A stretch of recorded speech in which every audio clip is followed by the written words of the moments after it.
కాబట్టి ఇవన్నీ అర్థం చేసుకోండి. పక్కన వాళ్ళు వస్తుంటే ఎక్కువ పని చేస్తున్నారు, మాకు వస్తుంటే ఎక్కువ పని చేస్తున్నారు. నాకు ఇంకొకటి ఉంది, నేను ఎప్పుడుకన్నా అంటే గతంలో నేను ఈ రాజకీయ పార్టీ మన తెలుగుదేశం పార్టీకి రాకముందు లేదా రాజకీయాల్లో రాకముందు నేను గుడికి వెళ్తే ఒక్కడే వెళ్తాను. నాకు అదే అలవాటు అయిపోయింది, నేను ఒక్కడే వెళ్తాం. నాకు చెప్పకుండా మా ఊళ్ళో గుడికి రావడం ఏంటంటే అంటే నేను ఏం చేయను. నాకు అక్కడ గుడికి వెళ్తుంటే అంటే స్వాగతం తెస్తున్నారు, దండలు తెస్తున్నారు. దేవుడి గుడికి వచ్చి దేవుడు ఎదుర్కొంటే నేను దండలు వేసుకుంటాను. దయచేసి కొన్ని విషయాలు మీరు మనసుతో అర్థం చేసుకోండి. ఎవరి మనోభావాలు దెబ్బతీయాలని కాదు, మనం మంచి చేయాల్సి ఉంది. మనం మీ దగ్గర డబ్బులు లేకపోతే, కార్యకర్త దగ్గర మీ దగ్గర ఏమీ లేకపోతే దానికి స్వయంగా మనం ఎంత ఇవ్వాలో అంత ఇచ్చి ఆపరేషన్ చేయించే బాధ్యత మనం తీసుకున్నాం. ఏ బ్రాండో నాకు తెలిసి ఉండగా పోవడమనో అడ్డు వేస్తానా, నా కార్యకర్తలు అడ్డు వేస్తాను. మన కార్యకర్తలుగా మనందరం కూడా మన మీద చాలా బాధ్యత ఉంది. చేతనైనంత మంచి చేద్దాం.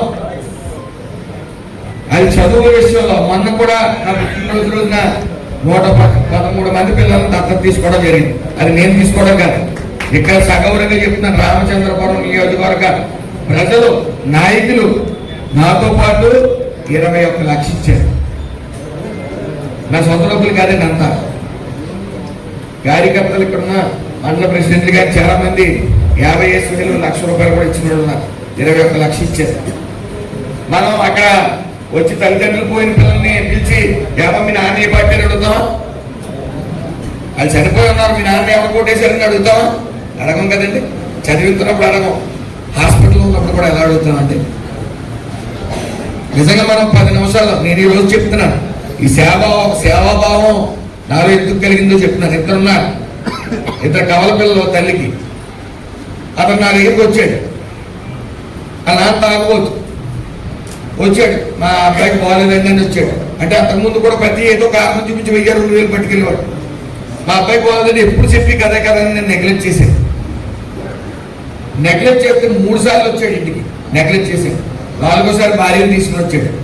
వీళ్ళు ఆవిడ వచ్చిందంటే ఏదో విషయం ఉందేమో అని చెప్పి అనుకుంటే మా పిల్లడు గుంట్లో పడదని హార్ట్లో హోలు ఆపరేషన్ చేయాలని చెప్పారు. వెంటనే నేను చేయవలసిన సాయం చేసి ఎల్ఓసి కావాలంటే అన్నీ తీసుకుని వచ్చాను. తీసుకుని వచ్చిన తర్వాత వాళ్ళకి ఇచ్చి అమౌంట్ నేను ఇంటికి వెళ్ళి అమ్మయ్య ప్రశాంతం పడుకుంటే 1/2 గంటలో నాకు ఫోన్. కరెక్ట్గా ఆపరేషన్ థియేటర్లోకి వెళ్ళి కానీ చనిపోయాడు మనిషి, చనిపోయాడు. నాకు 10 రోజులు నిద్ర పట్టలేదు. ఒక్క రోజు ముందుగానే నేను ఆయన్ని పిలుచుంటే ఎంత బాగున్నాను.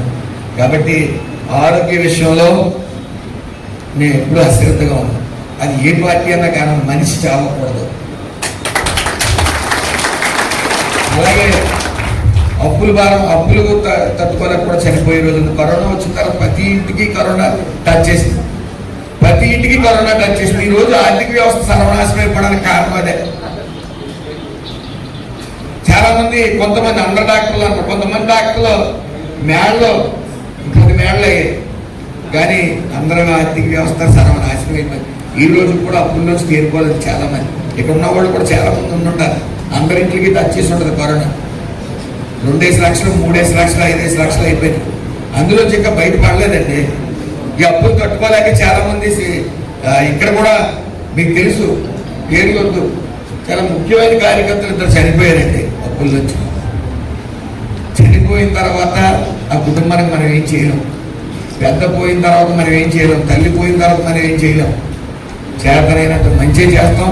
ముఖ్యంగా కార్యకర్తలను అయితే నా సొంత డబ్బులు పెట్టుకుని, లేకపోతే మీ దగ్గర ఏమీ లేకపోయినా చేయించడానికి నేను సిద్ధంగా ఉన్నాను. అలాగే దయచేసి సీఎంఆర్ఎఫ్ ఆడికింటికి ఇచ్చారు, మమ్మల్ని పెళ్ళలేదు. ఈ కొద్దిగా మీరు మనసు పెట్టి కొద్ది క్షమాగుణంతో అన్నీ చెప్పలేము. కొన్నిసార్లు మర్చిపోతాను. నేను మనిషినే కాబట్టి ఎక్కువసార్లు మర్చిపోతాను.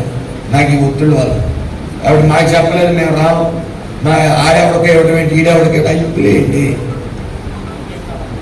చేతనైనంత మంచి మనం చేద్దామని విన్నవించుకుంటూ మళ్ళీ చెప్తున్నాను, కార్యకర్తకి వారసులకి, కార్యకర్త వారసులు ఎవరైనా చదివించుకోకపోతే చదివించే పూర్తి బాధ్యత నాది. అలాగే మీ ఇంట్లో ఆపరేషన్ చేయించుకోకపోతే చేయించుకునే స్తోమత మీకు లేకపోతే పూర్తిగా నా చేతనైనంత మ్యాక్సిమం మీ దగ్గర అనుకుంటే అంత ఇస్తే మిగతాదంతా మేమే పెట్టుకుని చేయిస్తాం. అది మాత్రం మీరు గమనించాలి. దయచేసి చిన్న చిన్న మనస్పర్ధలు వస్తాయి, కుటుంబంలో తల్లిదండ్రికి వస్తుంది, లేకపోతే అన్నదమ్ములకి వస్తుంది, అక్క చెల్లెలకి వస్తాయి, అక్కడ కలుస్తాం. ఇక్కడ దయచేసి మీరు చాలా మందికి మాట ఇచ్చారు, మేము మంచి చేస్తాం. అమలాపురం నుంచి ఒక కుర్రోడు వచ్చాడు, అతను చూసి కాదు మమ్మల్ని చూసి ఓటేయండి, మేము మంచి చేస్తాం, మీ అందరూ మాట ఇచ్చారు. ఆ మాటలు మీరు నిలబెట్టుకోవాలి. మా ఊరికి వేయట్లేదు, మేము వచ్చి మా ఊరికి రోడ్డు ఎన్నిసార్లు వచ్చినా వేయట్లేదంటే అర్థం చేసుకోండి. అక్కడ సరిపడి ఫండ్స్ 140 కోట్లకి నియోజకవర్గం అంతా అభివృద్ధి చేయలేం, కానీ చేస్తాం, ఖచ్చితంగా చేస్తాం. ఇప్పుడు 25 కోట్లు తీసుకుని వస్తాం. ఈరోజు 4 కోట్లు 30 కోట్లు. ఈ 25 కోట్లు కూడా 3 మండలాలు ఉన్నాయి.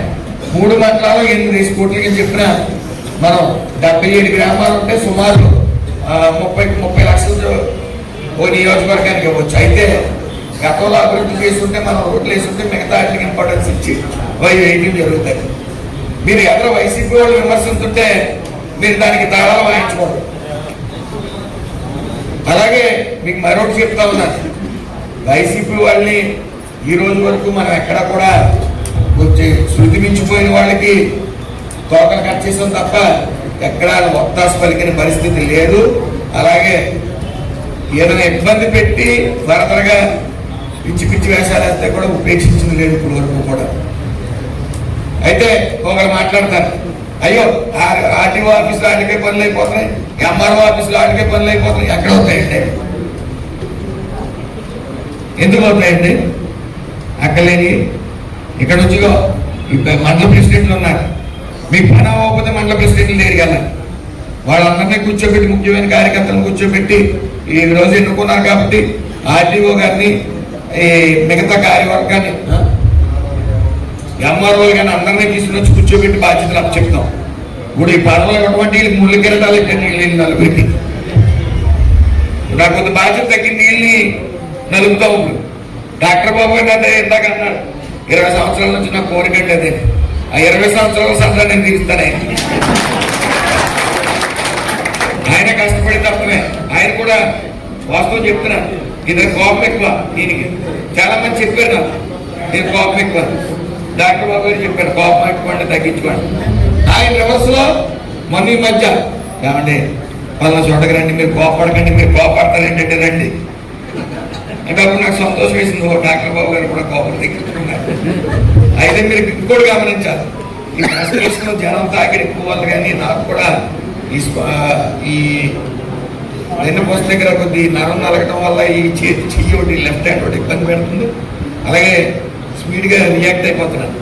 ఎప్పుడైనా ఏమన్నా గమ్ముని కోపడి ఏమైనా మాటలు ఉంటే మాత్రం మీ సోదరులాగే భావించిన క్షమించండి తప్ప ఏదో మీ మీద కక్ష పెట్టుకుని మాత్రం నేను ఏమనలేదని మీరు గమనించాలి.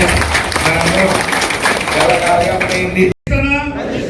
ప్రతిపత్తిని పరిరక్షించేందుకు ఎల్లప్పుడూ కృషి చేస్తూ పార్టీ మరియు ప్రజలు నాపై ఉంచిన విశ్వాసాన్ని వమ్ము చేయకుండా నిత్యం చైతన్యంతో పార్టీకి ఉజ్వల భవిష్యత్తు కల్పించేందుకై నా వంతు కర్తవ్యాన్ని విధులను బాధ్యతాయుతంగా జై తెలుగుదేశం.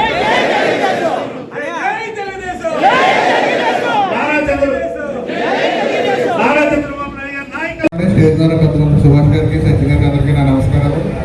మంత్రి గారు చెప్పినట్టు మా మండలంలో చాలామంది ఎలక్షన్లో కష్టపడి ఈరోజు బయటకు రావట్లేదండి. అటువంటి అందరూ కూడా మాకు తెలుసు, ఎందుకంటే మా లోకలే కాబట్టి ఎప్పటికో రాజకీయాలు ఉన్నాం కాబట్టి పెద్దవాళ్ళందరూ కూడా తెలుసు. అందరి దగ్గరికి కూడా మంత్రి గారిని, సత్య గారిని తీసుకెళ్ళి పార్టీని బయటకు తీసుకొచ్చి పార్టీని మరింత పరిష్కరించి, అలాగే జనసేన టీడీపీ నాయకులందరినీ కూడా కలుపుకుని, అలాగే గ్రామ కమిటీ ప్రెసిడెంట్లందరినీ కూడా కలుపుకొని ఏ విధంగా వివాదం లేకుండా సాధ్యమైనంత వరకు నేను అంతా చేయాలో అంతా చేస్తామంటే మిగతా కూడా పెద్దలు చూసుకోవాలి. నాకు ఈ అవకాశం పెద్దలంతా కూడా నా